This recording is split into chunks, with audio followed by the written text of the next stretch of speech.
चलिए next question की ओर आगे बढ़ते हैं हम लोग। ठीक है, देखिए सामने सब लोग। ठीक है, कहता है कि find the values of A and B. क्या कहता है कि वैल्यू पता करना है ए और बी का, for which x equal to 3/4 and x equal to -2 दिया हुआ है। यानी कि x का यहां पर दो वैल्यू गिवन है, are the root of the equation ये ax² plus bx minus x equal to 0। अब देखिए यहां पर दो वेरिएबल टर्म यानी a और b का वैल्यू पूछ दिया हमें, तो a और वैल्यू b का पूछ दिया, तो इससे हमें दो इक्वेशन चाहिए। कोई भी जो है, ठीक है, जब एक वेरिएबल फाइंड आउट करना रहता है तो एक इक्वेशन चाहिए होता है। अब दो वेरिएबल आपको फाइंड आउट करना है तो दो इक्वेशन चाहिए, तब दो इक्वेशन कहां से निकलेगा, तो हमारा यही इक्वेशन का जो है, ठीक है, यहीं से निकलेगा। कब? x का वैल्यू एक बार हम जो है सो की रखेंगे, सेकेंड टाइम में फिर से x का वैल्यू इसमें रखेंगे।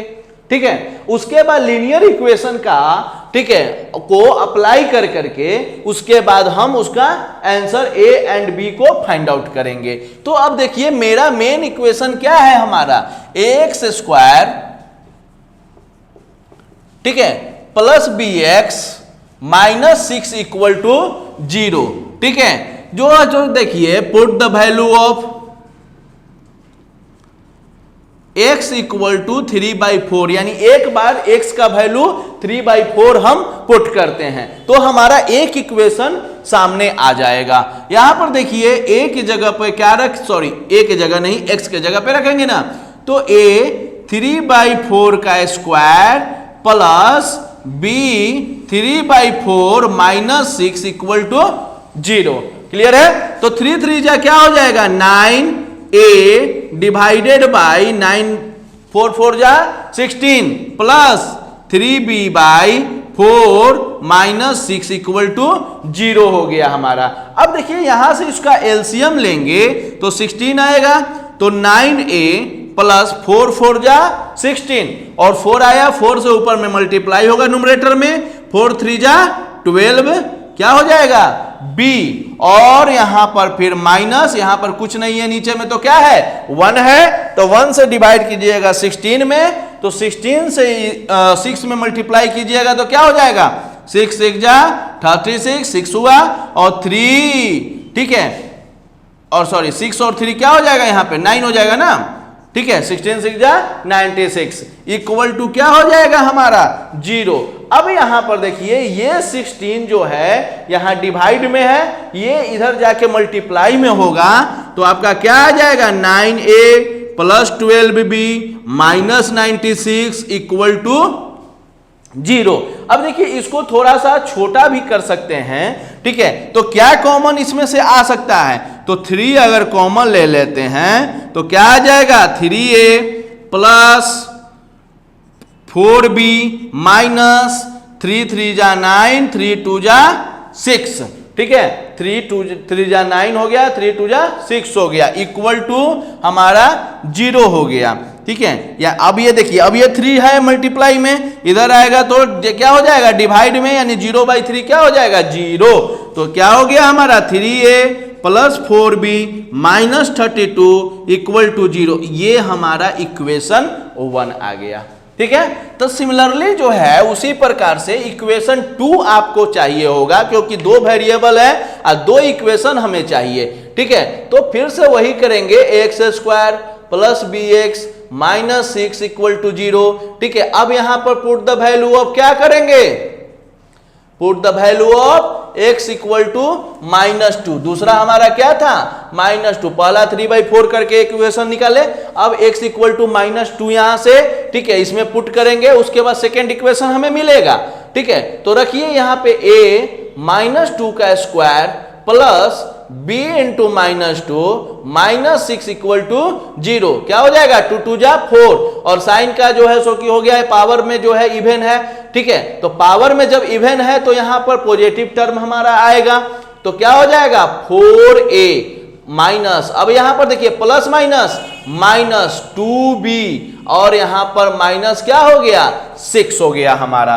ठीक है, 4a माइनस 2b और माइनस 6 इक्वल टू 0। ठीक है, ये हमारा इक्वेशन हमारा कौन सा आ गया, 2 आ गया। अब देखिए ये इक्वेशन और ये इक्वेशन दोनों को जो है लीनियर इक्वेशन में बताए थे, उसी प्रकार से इसको सॉल्व करना है। ठीक है, लेकिन एक बार देख लीजिए यहां पर हमें जो है या तो b को टर्म को रिप्लेस करना होगा, हटाना होगा, या ये टर्म को।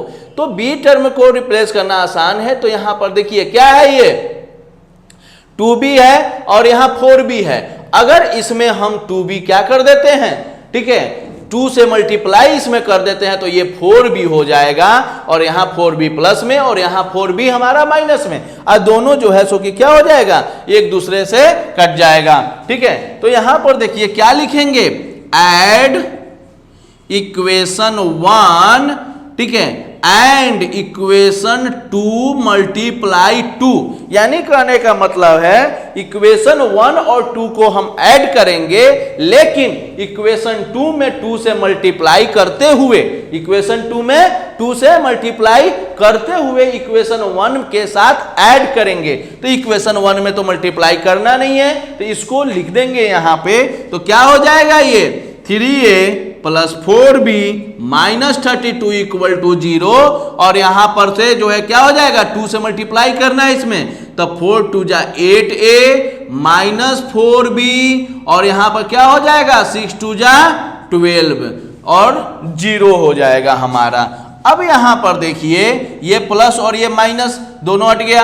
अब 8 और 3 क्या हो जाएगा हमारा, 11a माइनस 2 और 2 4, 3 और 1 4 इक्वल टू 0। तो 11a इक्वल टू ये माइनस उधर चला जाएगा, तो 44, 11 4 जा 44, 11 4 जा 44, क्या हो जाएगा, a इक्वल टू हमारे पास ना मिल के सामने क्या आ गया, 4। ठीक है, अब a का वैल्यू जो आया वो या तो इक्वेशन 1 में रख दीजिए या इक्वेशन 2 में रख दीजिए। तो इक्वेशन 2 जो है देख रहे हैं कि थोड़ा छोटा है, ठीक है, इसलिए हम इक्वेशन 2 में रखने जा रहे हैं। तो पुट द वैल्यू ऑफ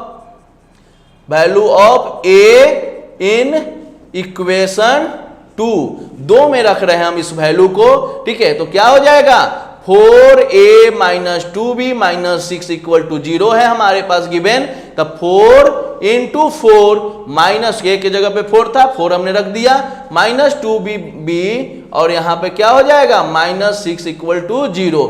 4 4 जा 16, ठीक है, तो 16 minus 2b minus 6 equal to 0, minus 2b equal to क्या हो जाएगा, यहाँ पे 16 में से 6 सब्ट्रैक्ट होगा तो क्या हो जाएगा, 10 लिख सकते हैं ना, प्लस 10 इक्वल टू 0। तो minus 2b equal to minus 10, minus से माइनस गया, 2 5 जा 10, तो b इक्वल टू 5 हो गया। हेंस a इक्वल टू हमें 4 जो है फाइंड आउट हुआ, और b इक्वल टू हमें क्या मिला, 5 मिला। यही हमारा क्या होगा, आंसर होगा। तो इस प्रकार से जोड़ हमारा जब भी दिया हुआ रहेगा तो जितने वेरिएबल रहेंगे, एक वेरिएबल रहेगा, 1 इक्वेशन चाहिए, 2 वेरिएबल है, 2 इक्वेशन चाहिए, तो हमारे पास 2 जो है वेरिएबल पूछ रहा था, a और b का वैल्यू। तो एक बार जो है, और 2 यहां पर वैल्यू x का दिया हुआ था, तो x का एक बार इसमें और x का एक बार इसमें, दोनों का वैल्यू हमने रखा, और रखने के बाद हमने इसका जो है वैल्यू फाइंड आउट हमने कर लिया। ठीक है, अब चलिए आगे देखेंगे।